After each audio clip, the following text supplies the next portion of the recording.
Hey everybody, it's Pete. Good morning. Thank you for joining me today. It is Tuesday morning, October 27th, 2020. Welcome to this episode of today's Best Stock Picks. Got a lot on the plate right now. The market got hit pretty hard yesterday. We spent some time this morning looking for relative strength plays, stocks that meet the criteria for buying opportunities and showed strength, showed smart money buying while the market was selling off. And AEP was the top stock that met that criteria yesterday, when not only did it show relative strength to the market, it closed near the highs, broke out, and has room to go. So it met all the criteria. We'll take a quick look at that chart. First, I'd like to invite you to a free training we're doing tonight. It is basically the topic is beginner traders. If you're watching this video right now, if you're a swing trader or a day trader, it doesn't matter. We're going to be talking stocks and we're going to be answering your most pressing questions.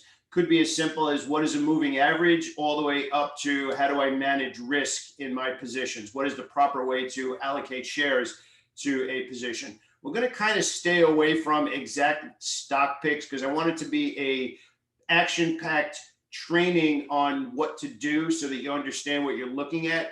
So if you want to join us tonight, it's absolutely free. Just click down below and register. That's all it requires is registering. And then we'll follow up with giving you information on how to post your questions for the event. So today we have some earnings. We've got some more big earnings. I guess you could say that we have pharmaceutical earnings today, Microsoft earnings today. So just rattle it off real quick. Scheduled before the market is Pfizer, Merck, Eli Lilly, 3M, Raytheon, and Caterpillar. That's all pre-market. After hours today is the main stock we're going to talk about today, which is Microsoft and AMD. Microsoft's been in kind of a very wide trading range, selling off a little bit prior to the earnings. We'll take a look and see how that matters.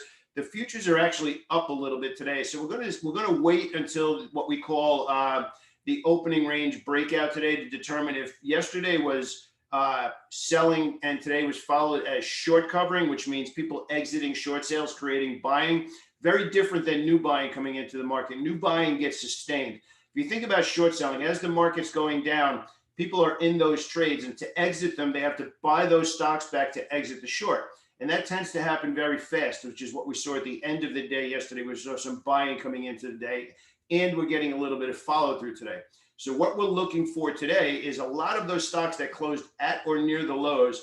Worst case scenario today, we're looking to find support at yesterday's lows, find some intraday confirmation that they're buying, meaning the market. We're seeing buying coming in, and they close near the highs. That would set up a new possible swing trade in some of our stronger stocks today. We do have some opportunities that we could look at today, but I'm giving you the insight to say what happens by the end of today, because today's opening price action and where the market closes today could be dramatically different in how we set up our next trades. Are we just looking for a short-term trade, or do we feel that yesterday was kind of the exhaustion bottom of the selling, and now we can start to dip our toes back into maybe some longer term swing trades? So we're going to head right over to the charts. There's a lot to unpack, but you know what? We signed up for this. We want to make bigger money. We want to make more. We want to be in charge of how much we want to make. We want to hit that six-figure mark and be a trader who is in charge of how much we make. Requires a little bit of work. It requires a little bit of work. You just have to show up, and we'll do the rest. We'll do the rest by pointing you in the right direction, and then ultimately you make those decisions for yourself. Consumer confidence at 10 a.m. today too. That should be interesting as well. So let's head on over to the charts. And the first one we're going to discuss actually is Microsoft. So you can see Microsoft is pretty interesting. We've been watching it at this 215, 216 level for months now. Once it popped 216, that looked like a very good trade for us. And then it just came roaring right back down into that level. So we're really kind of stuck between, let's say, 215 and 200. And we're smack dab in the middle of that range right now. But what's interesting is it's been selling off a little bit into earnings. Now, I don't want to, what I want to get across here is if I can help the most amount of people, it really comes down to there's no reason to guess. Let the price action tell us which is the right side of the market to be on, and then we'll just sit piggyback on the back of the smart money that's actually pushing the stocks around. So we're going to actually go out a little bit further and look at the weekly chart now. So we had a bullish gap up here and then immediately followed by indecision. And now what we have is what we call well-offered weeks. So we have lower lows, lower highs, lower lows, lower highs heading into earnings which are scheduled for this afternoon. So that would imply that selling is happening before the earnings are coming out. But remember, we don't want to guess. We're just looking at what's going on right now. And we noticed that the stock itself is stuck in that window between 210 and 215. So I'm not looking to short sell the stock because it's at or near all-time highs. So I am looking and needing for the price to be over 215 to show a well-bid candlestick over 215. Then I would start to look to purchase this stock and build a swing trade after earnings. If it trades lower and trades below 210, simply doesn't meet my criteria anymore. And then I'm going to let it go. I'll look for other opportunities, such as the one that we noticed in AEP, where we had really good relative strength yesterday, closed near the highs. And you can see all the way up here at 100 would be the next level that we'd be looking to participate in that trade.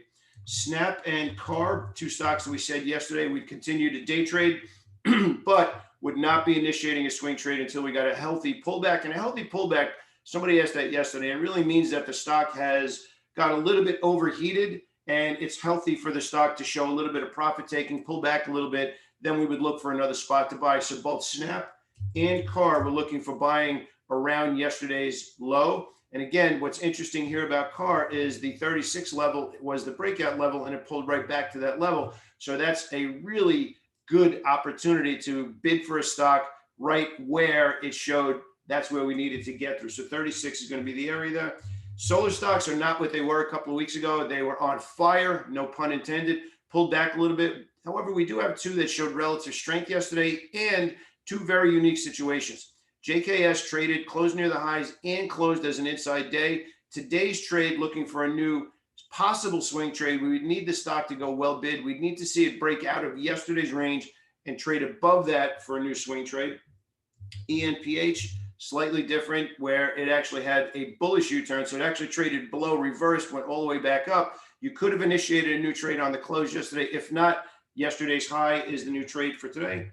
Sticking with the theme of strong stocks with a weak close, Nautilus actually just, let's zoom out a little bit so you can see, just penetrated new levels that it hasn't been out in a long, long time. You can see that 2250 was the level that it needed to get through, got through that level, and now has pulled back. So again, in Nautilus today, we're actually looking for an opening range breakout, which means that it's going to open here, punch it through, and move in our direction. And yesterday's low would be the stop loss. LVS has a little bit of news actually today. We'll zoom in to see if we could find that news. Here it is. Market chatter reportedly looking to sell Las Vegas casinos for $6 billion. So are we going to interpret that news? No, it's a rumor. What we are going to do, though, is keep the stock in our watch list today because there will be attention on it. And that attention usually creates price action and good volatility to trade. So it might be a good day trading opportunity today.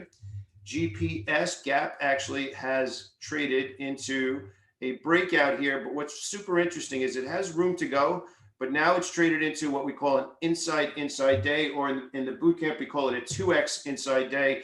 From these consolidations usually explode into big green or red candles because we just broke out of out of that range and now into two consolidation days, and it did not really pull back that much considering how much the market sold off yesterday. I'm looking for GPS to have a big trend day over the next 3 to 5 days, especially. So today would ignite it and then follow through over the next 3 to 5 days. Last but not least, we're going to finish up with Twitter. I really like this bullish gap. It's holding the bullish gap now for 4 days. It's holding this breakout. We have some room to go here. So Twitter is rounding out our ideas for today. So look, bottom line is we have volatility, but you need to be a stock picker right now. This is not August anymore. I know I keep throwing that out there, but that's because I want you to learn. I want you to be the asset that makes money. If you follow the structure, if you do what we're talking about, and especially if you invest in yourself, gosh, for only $295 to trade with me in our community for the next 30 days, think about how much you risk per trade compared to being in our community for 30 days and getting access to everything, including my order flow masterclass and the ability to ask questions all day, every day. It's a great investment in yourself. So you have a choice. You could stay here and watch these videos, or you could join us in the boot camp. Either way, it's fine with me. Only you can determine what you want to invest in yourself. But here's the key.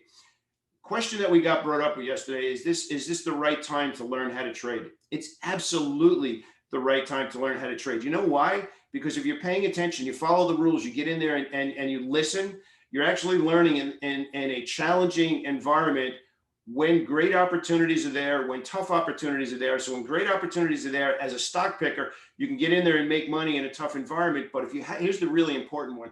If you have the price action structure, you understand order flow, you understand how to read the tape, then you also know when to do nothing. And you're the trader who's preserving capital because you're being smart in a tougher day or a tougher week and that kind of stuff.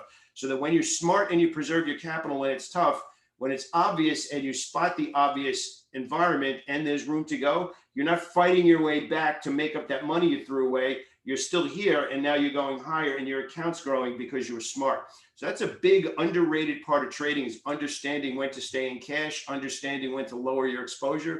And we had a great conversation about that in our weekly call last night about confidence and risk exposure and conviction in the trading ideas. So these tiny little things, it's kind of like understanding when to put the brake on and staying safe, and understanding when to get going. And it's a big part of trading. Preserving capital it might not be the most exciting part of it, but that's how your account grows, is not taking extra risk when the trade's not there. It's understanding when you should accept risk because the profit potential is there. So click the link below. Join me in tonight's coaching call. It's a beginner coaching call. So if you have beginner questions, you should be in there tonight. So have a great day, everybody, and I'll speak to you soon.